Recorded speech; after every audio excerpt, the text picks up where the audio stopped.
Once, there was a wicked sprite that enjoyed playing tricks on others. He was one of the most mischievous sprites that ever lived. One day, he was in a really good mood. Do you know what wicked sprites do when they're in a good mood? They craft something terrible and interesting. This sprite thought it would be a good idea to make a mirror. It was no ordinary mirror. It had some strange powers. Anything that was beautiful, pure and good looked ugly, terrifying and evil in the mirror. Those things that were already good for nothing and a sore to the eye looked even uglier and even more horrific. The sprite was delighted to find that the mirror grinned whenever someone had a good thought. He showed his precise mirror to all the little sprites in his school, and there were hoots and screeches of delight. They were glad to have the mirror and flew around holding it all the time. They looked at the people through it, and eventually there wasn't a single person who didn't look ugly or distorted. In their excitement, they flew higher and higher until they were close to the stars. Suddenly, the mirror grinned and shook so much that the sprites couldn't hold it any longer. It went crashing through the skies and shattered into a million pieces, some as big as a person and others as tiny as a grain of sand.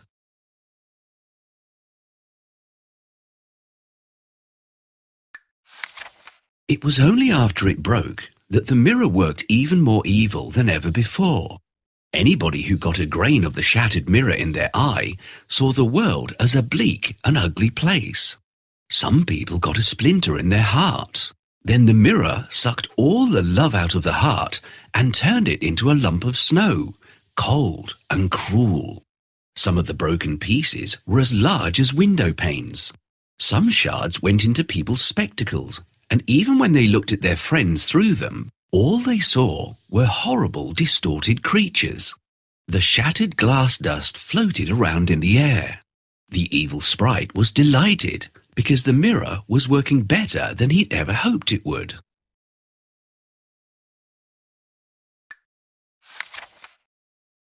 This mirror is my greatest invention ever. The greatest indeed. Let's check how it works.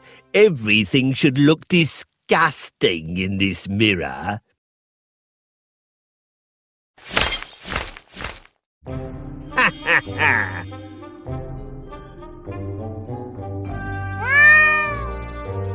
Just look at this. It's so ugly. Ha ha ha! Ha ha ha! Look, it's so skewed. Our teacher's a genius. Excellent. This mirror works very well. And now, my little trolls, show this mirror to the whole world. Let's spread discord and confusion among the people. We will get all humans to look into the mirror. Look at these ugly reflections. Let's find all of them. That's good. Shards of the broken mirror will bring even more evil to the world. Ha ha ha!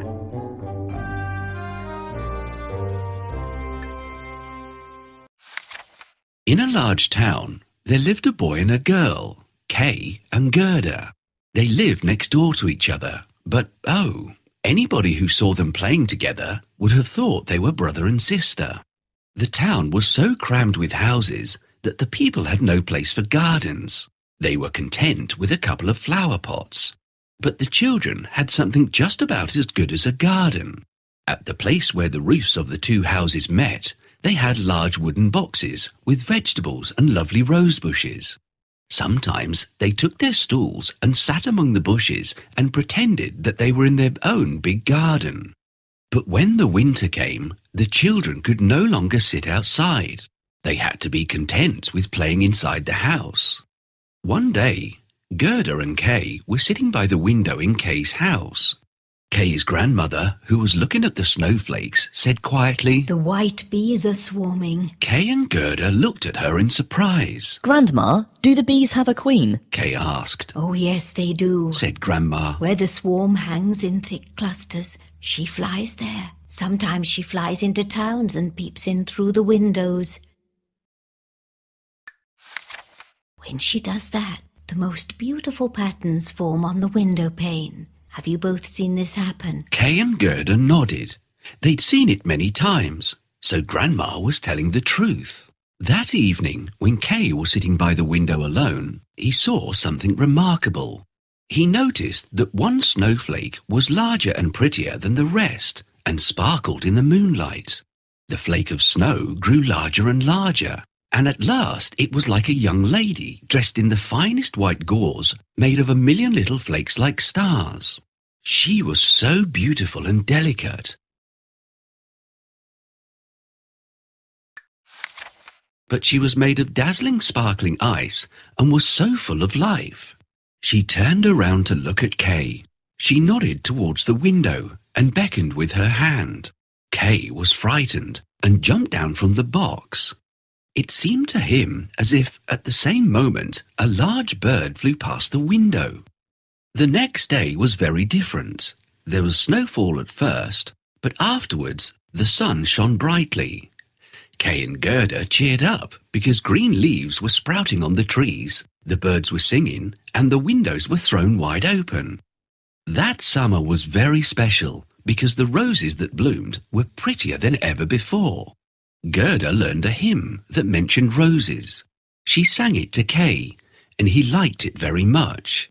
They immediately sang it together. The rose in the valley is blooming so sweet, and angels descend there the children to greet. They felt so good after singing it that they went around kissing the roses.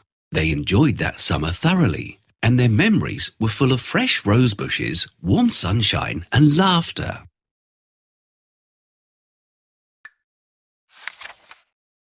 Kay, we haven't taken care of the flowers for quite some time now. Yes, we have to clean it up. Can you help us with the cleaning? First, let's pull out all these weeds.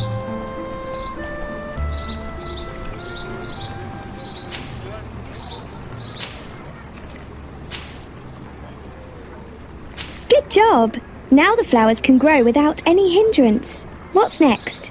I think we have to cut down all the dry branches and leaves. We need hedge clippers for this job. If the branches grow longer than they are now, they will look untidy. We should trim them down.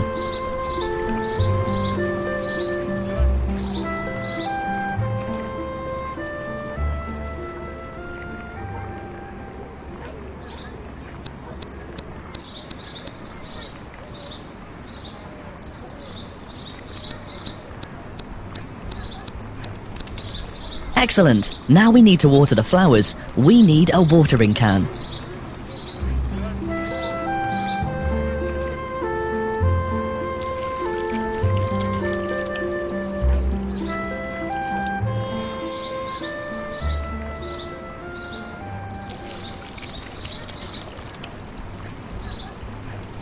What is this book you have in your hands, Gerda? This is an encyclopedia of animals.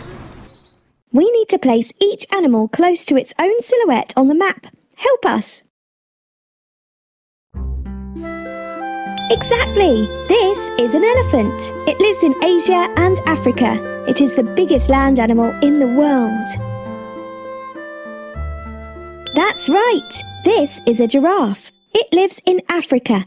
The giraffe also has a long neck and eats leaves from the tall trees. This is a horse. It can carry goods and people. Of course, the reindeer live only in the northern hemisphere.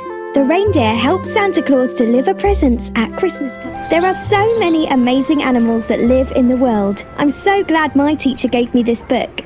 By the way, we had singing class today at school. I learnt a lovely song. Wow, that's great. Go ahead and sing it. Okay. The rose in the valley is blooming so sweet, and angels descend there the children to greet. Now that's such a beautiful song.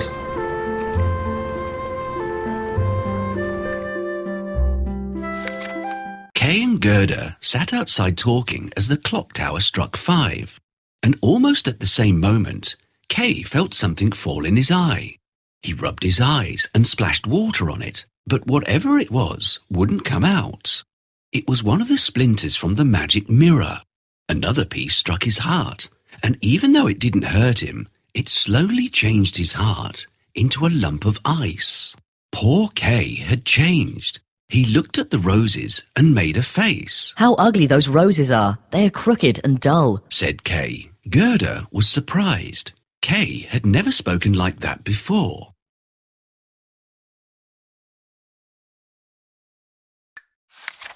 She brought out her book of animals, and they looked at it as they had done many times. But Kay closed the book shut and said, I don't want to look at these ugly, horrid animals. Kay was so grumpy and unkind that Gerda left sadly. When she came to listen to Grandma's stories, she was surprised to see Kay smirking. He stood behind Grandma and imitated the way she told stories. He's never done anything like this before, thought Gerda. What's happened to Kay? Kay imitated others too, and it wasn't pleasant at all to watch him. Time passed by quickly, and before long it was winter again. All the little boys and girls in the town went to play in the snow. Kay hardly ever played with Gerda now. One day he took his sled and went to play with the other boys. The boldest boys often tied their sleds onto a carriage or cart and took a great ride. Kay was feeling very bold that day. When he found a pure white sled passing by, he decided that he would tie his sled onto it. Inside the carriage was a woman wrapped in white fur, and she wore a matching white fur cap. The sled rushed through the snowy slopes, and Kay found it very enjoyable at first. But when it picked up speed and crossed the town, Kay was very frightened. Finally, the sled stopped. The lady stepped out and called over to Kay. Come here and sit with me. You look cold. I'll wrap you in my bearskin. She wrapped Kay and kissed him on the forehead. The kiss was colder than ice, and it went all the way to his frozen heart. As the sled took off again, the Snow Queen kissed him once more. Kay forgot his grandma, parents, and Gerda. He cuddled up near the Snow Queen's feet and slept.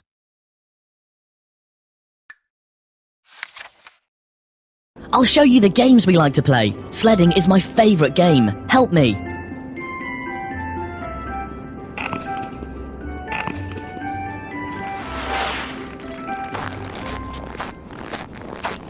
Good job. Let's do this one more time. That's enough. I'm bored of sledding. Let's make a snowman.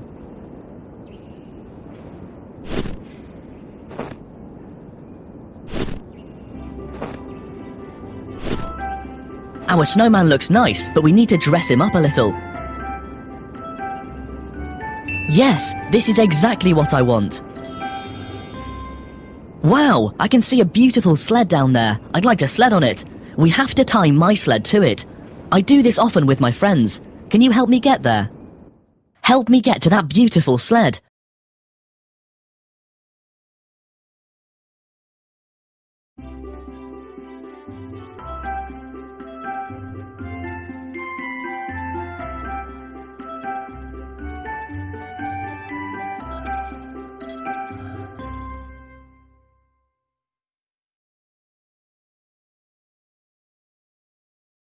Good job. Thanks a lot for your help.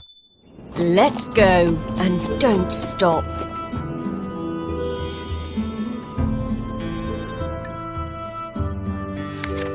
Did you ever wonder what happened to Gerda after Kay went missing? Gerda waited and waited by the gate, but Kay did not come back.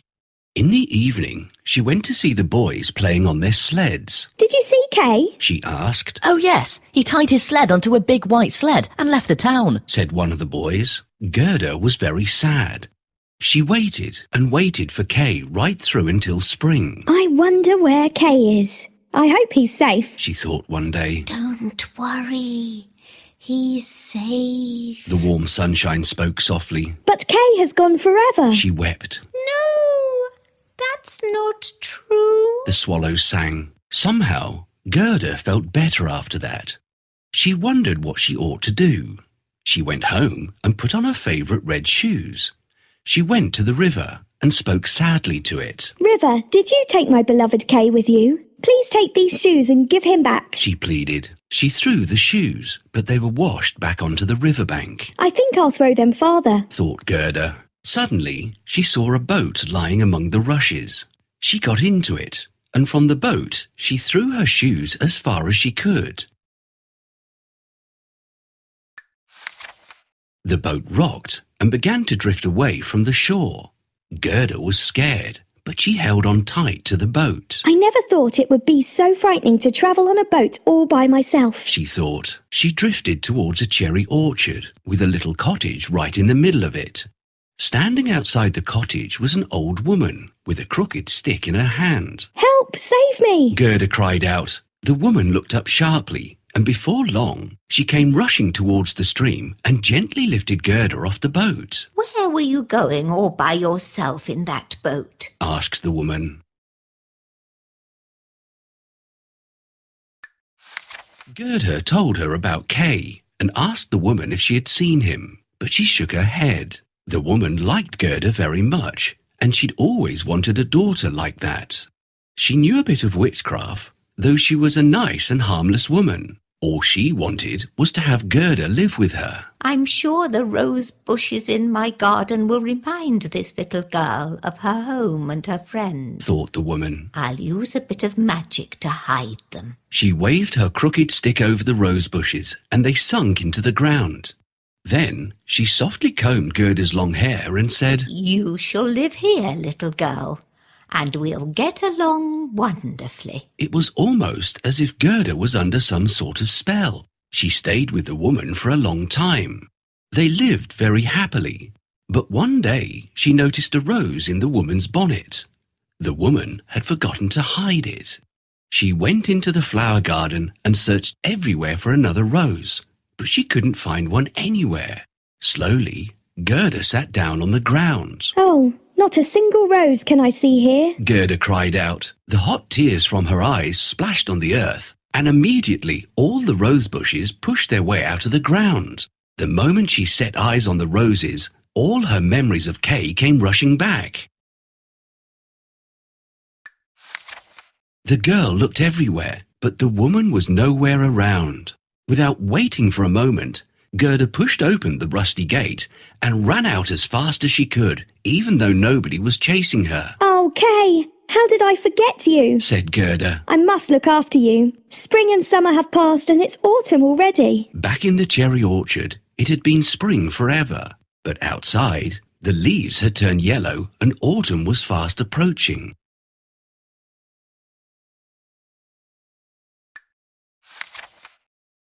This is such an amazing place. There are a lot of roses here. They remind me of Kay. I must find him. All right, darling. But before you leave, can you do me a favour? Please go to the garden and gather some cherries for me. Sure. She's such a good girl, but I'm afraid that something might happen to her. It would be safer if she stayed with me. We should hide all the roses so that they won't remind her of Kay. Can you help me?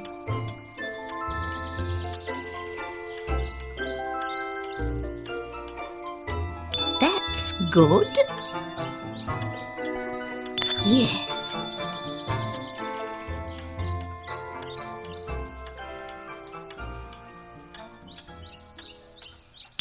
Good job. I've gathered all the cherries in your garden. I have to leave now. All right, my dear. Will you allow me to comb your hair before you go? I wonder where I left my hairbrush. Can you see the hairbrush? Where can it be? There it is. Thank you. Magic comb. Please help this little girl forget her past and stop worrying. Well, this is it. Oh, I feel so light and free. I really like your house and this garden, but I can't help feeling like I've forgotten something. It's because you are tired, my little child. I have a room for you. You can rest there a while. I've not been there for a long time, so you will have to clean up the room. We need to clean the room. I see a cobweb in the corner of the ceiling. We'll brush it away. Let's fix the curtains. Now we need to make the beds. We have to remove that basket. Let's put some books in the shelf.